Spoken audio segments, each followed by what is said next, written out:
नमस्कार, माझ्या चॅनलमध्ये तुमच्या सगळ्यांचं स्वागत आहे.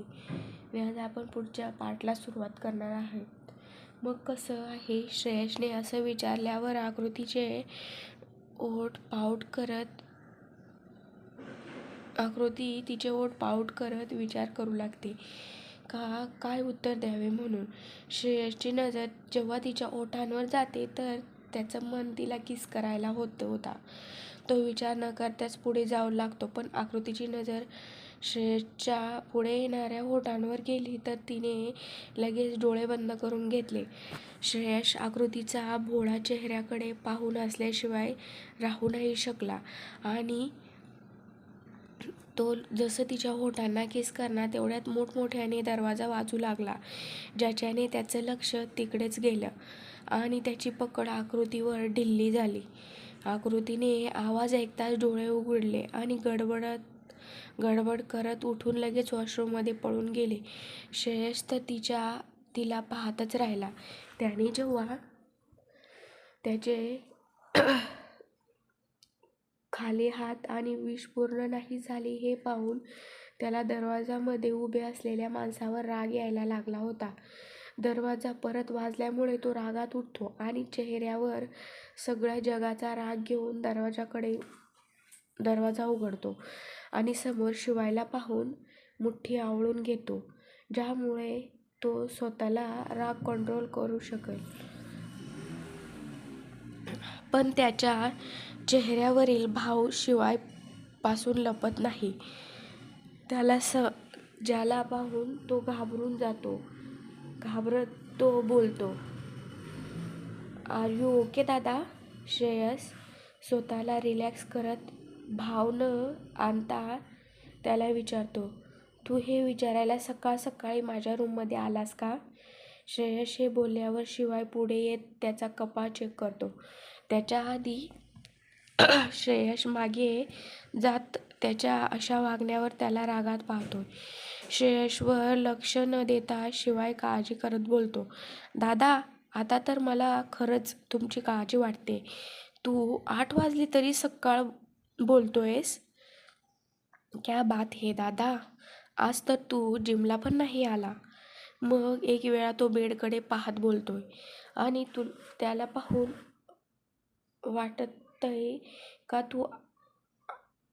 तुला पाहून वाटतंय का तू अजून पण झोपला होतास आणि तू आताच उठलास ना?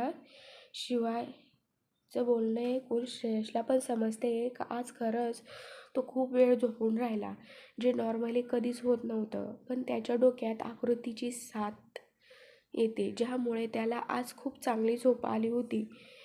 हाच विचार करून तो मनातल्या मनात हसायला लागतो. पण तो शिवायला काहीच उत्तर नाही देत. उलट डोळे बारीक करत बोलतो, जर तुझी बकवास आणि विचारपूस झाली असेल तर तू जाऊ शकतोस. एवढं बोलत तो शिवायला बाहेर जायचा रस्ता इशाऱ्याने दाखवत दरवाजा बंद करणार असतो का शिवाय झटक्यात रूममध्ये येत बोलतोय, अरे दादा, मी तुला भेटायला थोडीच आलो होतो. मी तर माझ्या वहिनीला ब्रेकफास्टसाठी घेऊन जायला आलोय.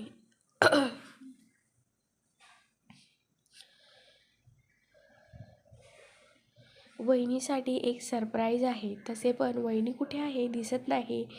शिवाय त्याचं बोलणं कंप्लीट करून सगळीकडे नजर फिरवतो. श्रेयसला सकाळी सकाळी शिवायचा असं आकृतीबद्दल विचारणं आणि त्याची इच्छा अर्धवट राहिलेली आठवते. तो शिवायला चिडत बोलतोय, ती काय लहान मुलगी आहे का? तू तिला घ्यायला आलास? आता ती वॉशरूममध्ये आहे, आली तर तिला मी सांगेल.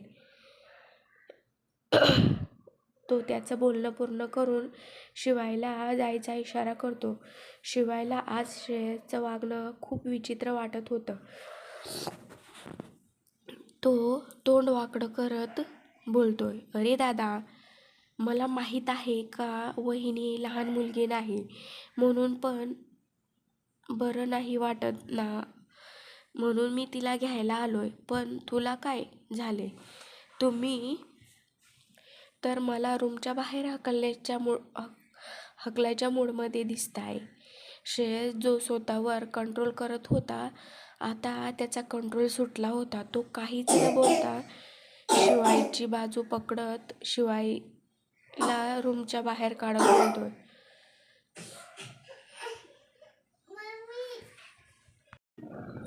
तू बरोबर बोललास.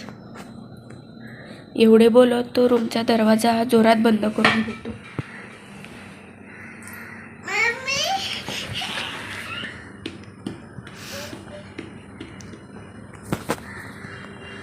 शिवाय हे पाहून डोळे मोठे होऊन जातात. पण शिवायसाठी ही गोष्ट नॉर्मल होती, कारण खूप वेळा श्रेयसने आधी पण असं केलेले होतं. जेव्हा पण शिवाय श्रेयसला बोलून बोर करायचा तेव्हा श्रेयस असंच त्याला रूममधून काढून द्यायचा. पण आजचा श्रेयस बदललेला दिसत होता.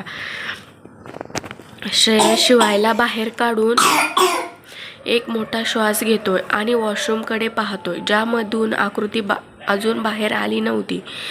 तो काही करेल त्याआधीच त्याचा फोनवर बीपचा आवाज येतोय, जे पाहून तो बेडकडे जातो आणि फोन उचलून चेक करत खिडकीत जातो. फोनमध्ये लिहिलेलं होतं, बॉस काम झालंय आफ्टर 20 days. हे वाचून श्रेयसच्या चेहऱ्यावर एक शातीर स्माईल येते. तो कोणाला तरी कॉल करतो आणि 2 रिंगातच कॉल उचलला जातो. श्रेयस रुबाबदार आवाजात बोलतो, वेल डन ईशान, मला तुझ्याकडून हीच अपेक्षा होती. आता होईल टीट फॉर टॅट. आता श्रेयसच्या चेहऱ्यावर एक गंभीर स्माईल होती. ईशानने बॉसच्या तोंडून स्वतःची तारीफ ऐकून लगेच थँक बोलतो. श्रेयस कधीच कोणाचीही जास्त कौतुक करत नव्हता.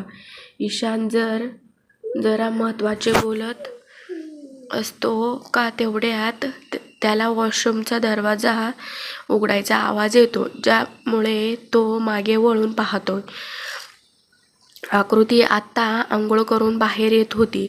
तिने आज साडी नाही तर लाईट पर्पल कलरचा अनारकली सूट घातलेला होता. सोबतच एक मस्त ओढणी घेतलेली होती. आकृतीला स्वतःला सांभाळत येत होती म्हणून तिचं लक्ष श्रेयसवर नव्हता, पण श्रेयसचं लक्ष तिच्यावरच अटकलेला होता. ईशान फोनवर काय बोलतोय त्यावर तर त्याचं लक्षच नव्हतं.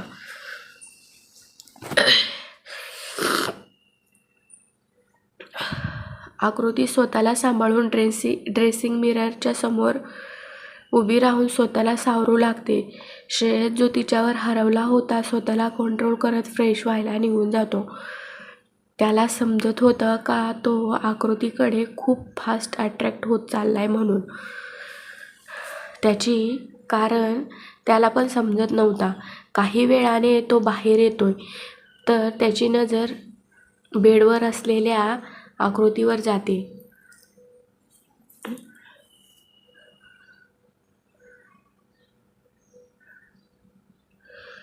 जी परेशान दिसत होती. तो तिला विचारतो, तू इथे का थांबलीस? शिवायने तुला ब्रेकफास्टसाठी खाली बोलावलंय. श्रेयसचा आवाज ऐकताच आकृती खूप निरागसपणे हात पुढे करत बोलते, माझ्या हाताची पट्टी निघाली आहे आणि ती परत बांधायला मला जमत नाही. श्रेयस पण तिच्या हाताच्या पट्टीकडे पाहतोय. मग तिच्या जवळ जात तिच्या बाजूला बसून मेडिकल बॉक्स काढतो. मग क्रीम लावून हळूच पट्टी करून देतो. आकृती हाताच्या ठिकाणी फक्त श्रेयसला पाहत होती. तिला समजत नव्हता का हा माणूस नक्की काय आहे. कधी काय तर कधी काय, कधी काळजी तर कधी राग, कधी नफरत. नक्की चाललंय काय हे तिच्या मनात चालले होते. आकृतीला श्रेयस कसा आहे हे समजत नव्हतं. श्रेयस कधीच त्याच्या फिलिंग्स दाखवत नव्हता. कायम त्याच्या चेहऱ्यावर राग आणि तिरस्कारच असायचा. पण त्याच्या रागात आणि तिरस्कारामध्ये पण प्रेम असायचं, जो तिला त्याच्याकडे अट्रॅक्ट करत होता. श्रेयस आकृतीची पट्टी करून उभा राहतो आणि हात पुढे करतो. आकृती प्रश्नार्थक नजरेने पाहते. जो तिला तो पकडायचा इशारा करतो. आकृती पण काही न बोलता हात पकडून घेते.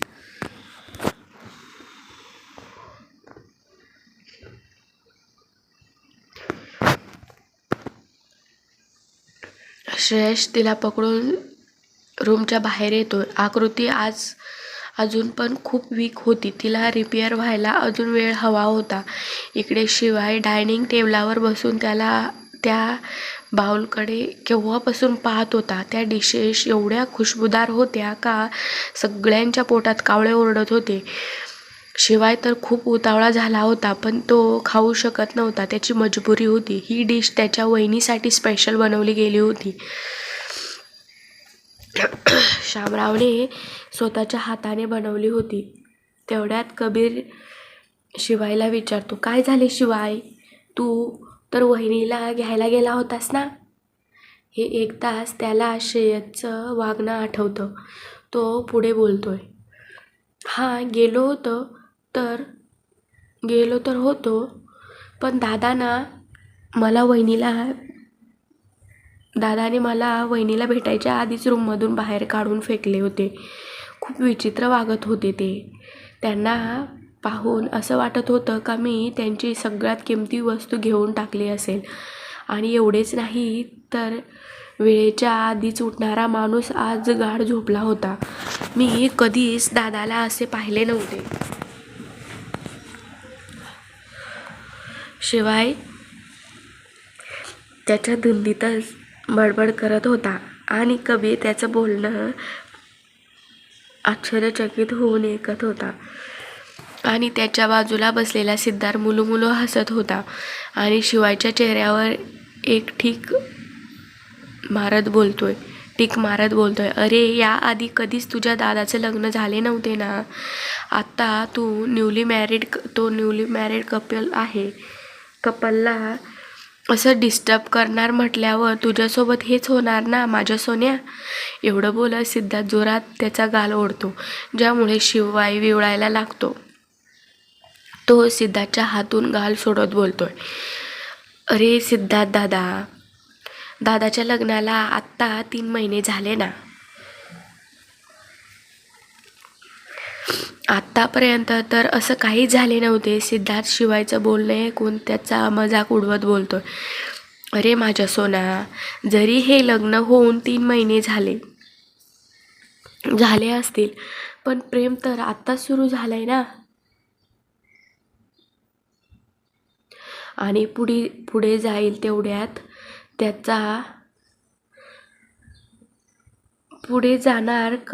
त्यांचा हा 26 वर्षाचा सोन्या टपकला. बोलून सिद्धार्थ हसायला लागला. त्याचं बोलणे ऐकून शशांक आणि कबीर पण हसायला लागले. शिवायचं तर तोंडच वाकडं झाले होते. तेवढ्यात कबीरची नजर समोर गेली. तो समोर पाहत बोलतो, सुरुवात तर वाटते कधीच होऊन गेली. झलक आताच दाखवत आहेत. हे बोलतो कबीर सगळ्यांना समोर पाहायला लावतो. जिथे श्रेयस आकृतीचा हात हातात घेऊन सांभाळून आणत होता. आजोबा पण त्यांना सोबत पाहून खूप खुश होते. श्रेयस आकृतीला बसवून तो पण तिच्या शेजारी बसतो. तेवढ्यात एक नोकर पुढे जाऊन सर्व करतो. त्याआधी स्वतः शामराव पुढे जाऊन आकृतीला सर्व करत बोलतात, बेटा हे सगळं मी तुझ्यासाठी बनवलंय. जरा खाऊन बघ बरं कसं झालंय. शामरावचं बोलणं ऐकून आकृती खूप आश्चर्यचकित होऊन प्लेट उचलून पाहते. काहीच वेळा तिचे डोळे भरून येतात. तिला आज शामराव यांच्यामध्ये तिचे बाबा दिसत होते. जेव्हा ती आजारी पडायची तर तिचे बाबा असं तिच्यासाठी जेवण बनवून खाऊ घालायचे. ते क्षण आकृतीसाठी खूप किमती होते आणि तो क्षण आता तिला ह्या घरात जगायला मिळत होता. हा तिच्यासाठी खूप इमोशनल आणि किमती वेळ होता. शामरावने जेव्हा आकृतीचे डोळे होलले पाहिले तर काळजी करत बोलतात.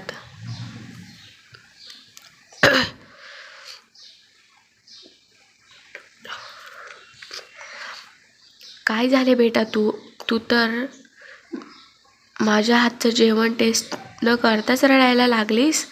तुला तुझ्या डॅडवर भरोसा नाही आहे का चांगले जेवण बनवतील म्हणून? आकृती त्यांचं बोलणे ऐकून लगेच नकार देत बोलते, नाही डॅड, ही ती गोष्ट नाही आहे. ते तर तुम्हाला पाहून आज बाबांची आठवण आली ना. ते पण माझ्यासाठी असंच करायचे, पण तुमच्यासारखे जेवण बनवत नव्हते. एवढं बोलत ती स्माईल करते. शामराव स्वतःच पुढे जात तिला भरवतात. त्यांचं प्रेम आकृतीसाठी खरं होतं. शिवाय खुश होता का त्याला जरी नाही तरी कोणाला तरी हे सगळं भेटत होतं म्हणून. सगळे पण शामराव यांचं बदललेलं रूप पाहत होते. तर श्रेयश अजून पण काहीच न भावांता सगळं गपचूप पाहत होता. तो आकृतीला पाहून मनातल्या मनात काहीतरी विचार करत होता. जेवण केल्यावर श्रेयश कोणालाही काहीच न बोलता साईडला जाऊन कोणाला तरी कॉल करतो. ईशान, प्लॅन चेंज कर. Plan change. आकृती सगळ्यांचं प्रेम पाहून खूप खुश होती. तिला हे फील होत नव्हतं का ती कुठेतरी वेगळ्या ठिकाणी आहे म्हणून. शामरावने तिला आपलं मानून मुलीसारखं प्रेम देत होते. आता ते लीलासोबतच असलेल्या आठवणी बद्दल आकृतीला सांगत होते आणि जुन्या आठवणी तिच्याशी शेअर करत होते. तिला ती प्रत्येक जागा, वस्तू दाखवत होती जिथे लीलाच्या आठवणी होत्या. त्या सगळ्या गोष्टींबद्दल बोलत असताना त्यांच्या चेहऱ्यावर जी खुशी आणि चमक दिसत होती ती कधीच त्याच्या आधी त्यांच्या मुलांसाठी दिसली नव्हती. आकृतीला समजत नव्हतं का अशी कुठली गोष्ट आहे का शामराव शिवाय सोबत एवढं तिरस्कार करतात. त्याला साधं मुलगा म्हणून सुद्धा नाही बोलत. कायम बाप बेटा असं का कट मारत राहता. तिच्या मनात खूप प्रश्न होते, पण त्या प्रश्नाचे उत्तर ती शामरावला डायरेक्ट विचारू शकत नव्हती. कारण तिला भीती होती का आता जो नाजूक नातं बनलाय तो तिच्या प्रश्नांनी तुटायला नको. पण मनातील घालमेलचं काय हे तिला समजत नव्हतं. असेच दिवस लोटत गेले. आकृती आता बिलकुल ठीक झाली होती. ह्या दिवसात श्रेयसचं वागणं आकृतीसाठी नॉर्मल आणि काळजीपूर्वक होता, पण अजून पण तो जास्त कामातच बिझी असायचा. आकृती तर त्याला आता लपूनच पाहायची. ती खूप अट्रॅक्ट होत चालली होती त्याच्याकडे. ह्या वेळात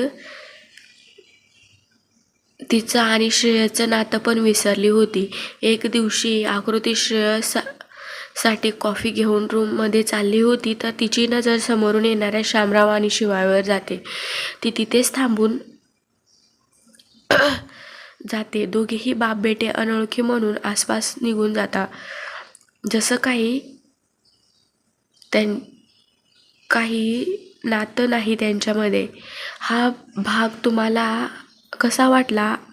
तुम्हाला आवडला असेल तर प्लीज कॉमेंट नक्की करा आणि माझ्या चॅनलला सबस्क्राईब नक्की करा.